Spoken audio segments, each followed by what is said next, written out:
The aim of the experiment is extraction of DNA from onions. So these are some finely chopped onions. Here is an empty container. This is salt which I would be using. This is a cap which you can find in any syrups, medicinal syrups. I would be using it for the measuring purpose. There are markings 5 ml, 10 ml, 15 ml. This is another empty container. This is water. This is the liquid detergent which I would be using for making the degradation mixture. This is a spirit which contains 70% isopropyl alcohol. Since I am performing this experiment in my home, so pure alcohol was not available, so I am using it as a replacement for isopropyl alcohol. First I am taking 10 ml of detergent. This detergent, liquid detergent, there are markings, so I will take 10 ml of detergent here.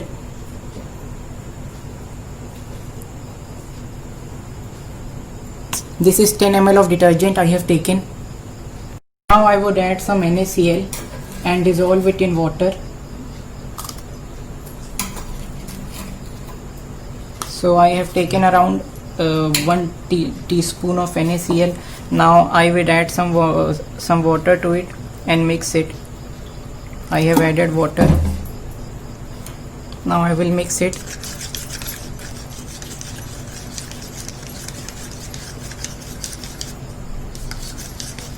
So I have dissolved NaCl in water. Now the liquid detergent which I had taken earlier, 10 ml, I would mix it in this. So these are NaCl and detergent mixed together. Now I would add some amount of water in it. So this makes a degrading mixture. Now what I will do, I will transfer it to this container. And now I would add these finely chopped onions to it.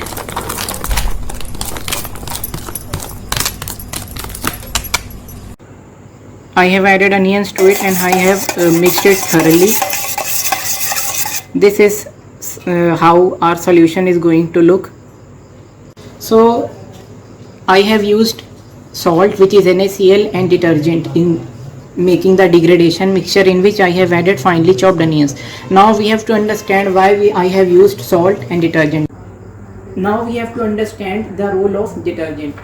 In order to extract the DNA, the cell membrane has to be released from the onion cell, which is protected by the cell membrane and the cell wall. The cell membrane is made of phospholipid bilayer with mixed components of proteins and lipids.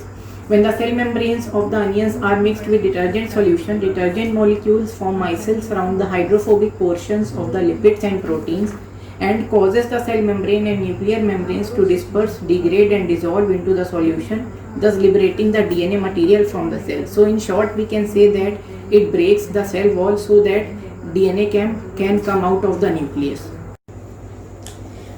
Now we will see the use of salt. Nucleic acids are polar and contain a backbone of nitrogen and oxygen atoms. They do not dissociate in water due to its stronger intramolecular forces. However, water molecules can still form solvation cells around the nucleic acids, which separates them from each other by making them dissolve in water. Salt is used in this experiment to prevent the nucleic acids from dissolving into water by allowing the salt to dissociate into its ions, to interact with the water molecules so that it can deplete the hydration cells. This prevents the polar ends of the nucleic acids from reacting to the water molecules, which allows them to come closer and further precipitate.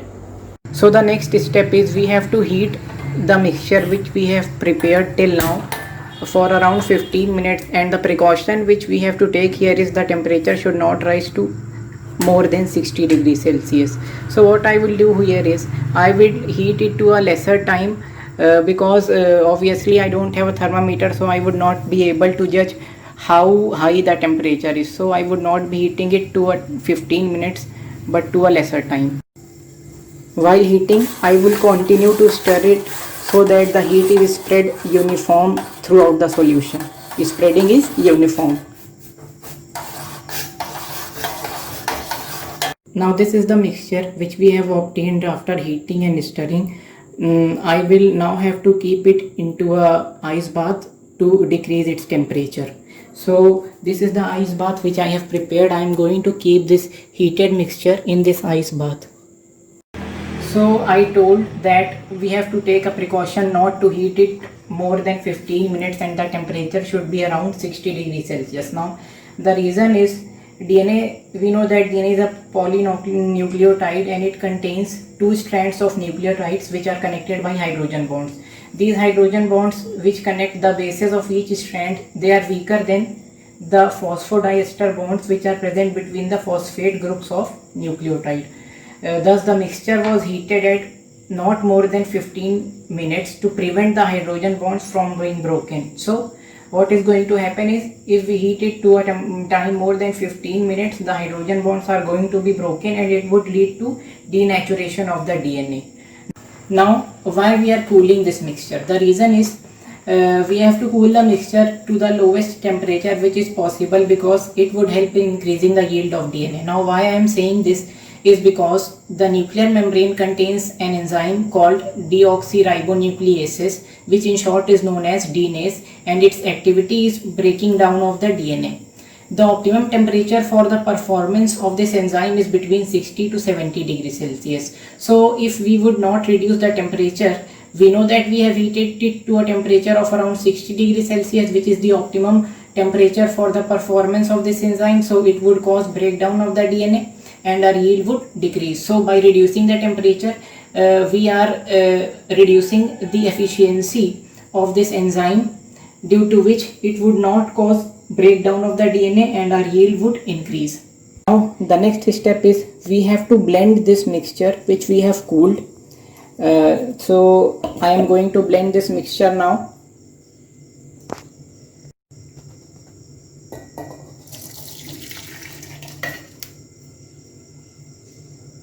Now I am going to blend this mixture. So this is the mixture which we have obtained after blending. Now I am going to filter it. Now I am filtering this solution.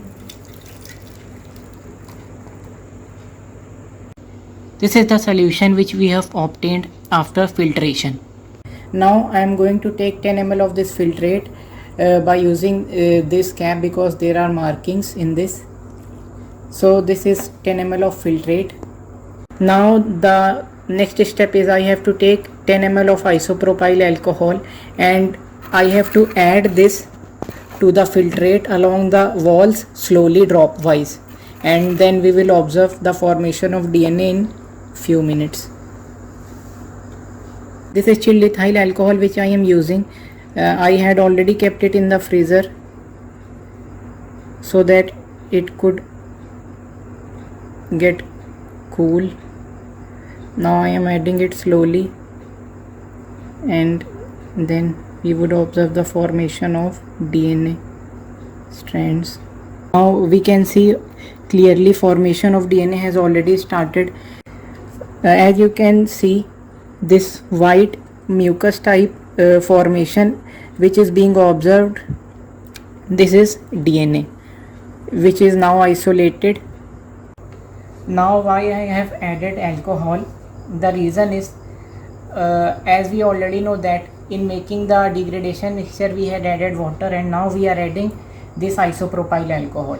So what it is doing is the dielectric constant of isopropyl alcohol is much less. So when we will add it to the solution which had water also, it would reduce the dielectric constant of the overall solution. Now as dielectric constant is decreased, the Coulombic force of attraction between the polar groups of the nucleic acid is increased. We know that nucleic acid contains polar groups, and by decreasing the dielectric constant, their forces of attraction are increased, which would cause aggregation of the molecules.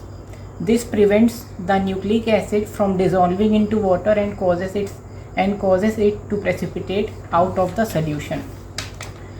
So this is the reason why we had added isopropyl alcohol.